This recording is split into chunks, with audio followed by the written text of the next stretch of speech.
आज मी तुम्हाला केळफुलाची भाजी कशी करायची ते सांगणार आहे।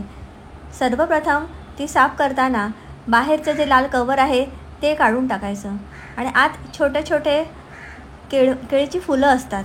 ही फुलं साफ करताना प्रथम बुंदाशी एक पातळ पापुद्रा असतो तो काढायचा आणि त्याच्यानंतर 5 एक उंच असे दाते असतात, त्यातील मध्यभागी जो गोलाकार असा उंचवटा असतो तो भाग काढायचा।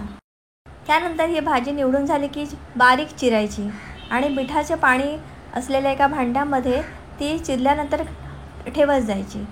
ही सर्व भाजी व्यवस्थित चिरल्यानंतर अगदी व्यवस्थित चुरगडून साफ धुवून टाकायची असते आणि त्यातील पाणी पूर्णपणे निथळून ठेवायचं। त्यानंतर ही भाजी वाफवून घ्यायची असते। ते कुकर असेल तर कुकरमध्ये पाणी तळाशी ठेवून कुकरच्या भांड्यात ती भाजी ठेवायची आणि वर झाकण लावून आत पाणी जाता कामा नये म्हणून झाकण ठेवायचं आणि कुकरच्या 3 शिट्या झाल्या पाहिजेत, म्हणजे ती भाजी व्यवस्थित उकडली जाते।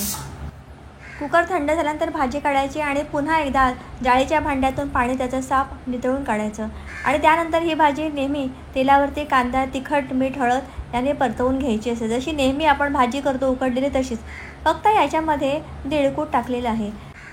या भाजीत तिळकूट मुद्दाम घालायचं, त्यामुळे भाजीला एक छान आणि वेगळी चव येते आणि ही भाजी अतिशय रुचकर लागते।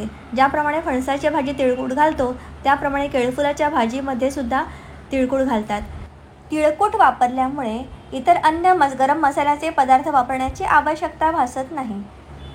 अशा पद्धतीने तिळकुटाचा वापर करून केळफुलाची भाजी बनवण्याची कोकणामध्ये एक पद्धत आहे।